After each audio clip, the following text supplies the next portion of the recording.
All right, guys, go to my YouTube channel at The Murkison Method. Like and subscribe. I'm putting out free content every single day.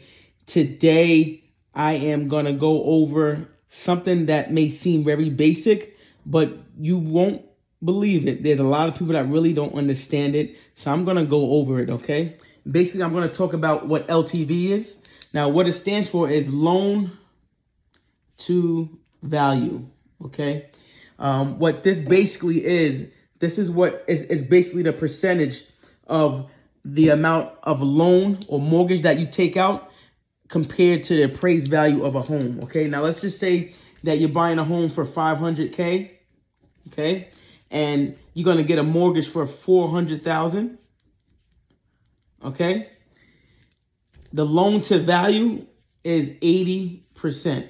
So how you determine that? You basically take the $400,000 loan and divide it by the appraised value of $500K equals 80%, okay? That's how you determine what loan to value is. Now, there's, of course, a lot of indicators, a lot of key points with loan to value.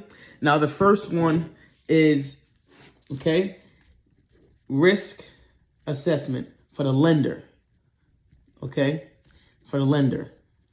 Now, what this basically means is this is what the lender determines the risk of the loan when they are doing the loan. And because the higher the LTV, the more risk it is for the lender. Okay, now if the lender gives you 100% LTV, that means you come out your pocket with no money. That is a high risk loan for the lender, because if you default, there is no basically repercussions to you, and the lender is out 100% of that money, okay? So that's the one indicator or one factor. The second one is loan eligibility, okay, and terms, all right?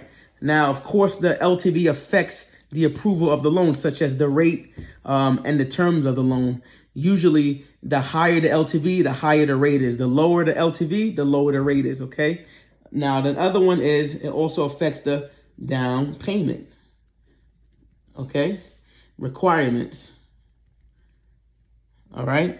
A lot of lenders have certain requirements where they only will lend as a max on a property, max LTV. So they're going to require you to put down, let's say 20% or 10%. Like FHA, they require you to put down 3.5%, okay?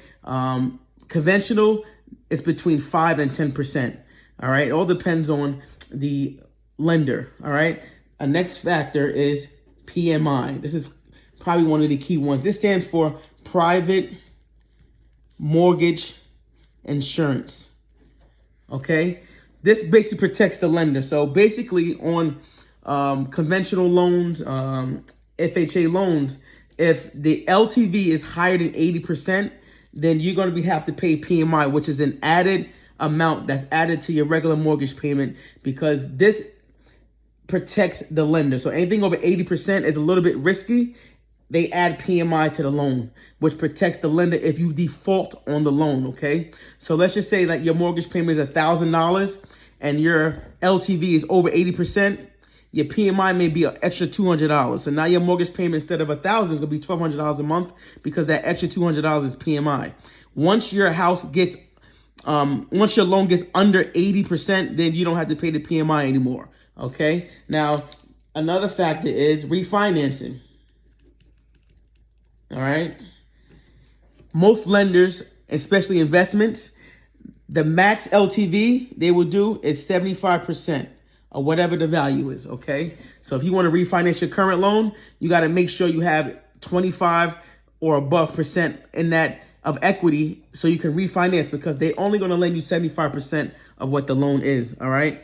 Now, hard money lenders, this is why I love using hard money lenders, because I have a lender that would lend me up to 90%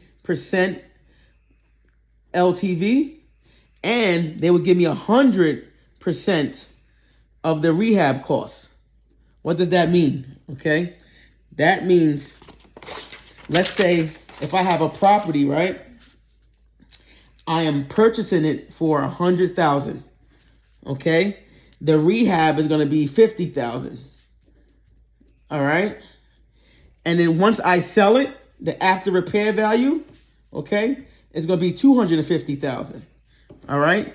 So when I tell you the lender is going to give me 90%, so how much is the loan they're going to give me? $90,000. So they're going to give me $90,000 to buy the property. So I got to put down $10,000. All right, as a down payment. All right.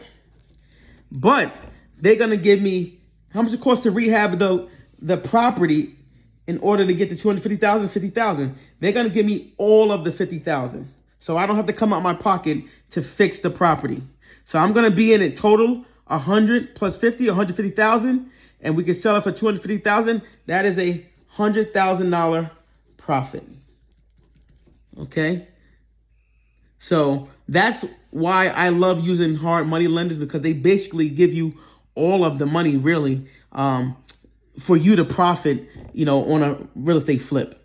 But that basically breaks down what loan to value means, LTV, on different factors and how it can determine, the different type of loans that affects the deals.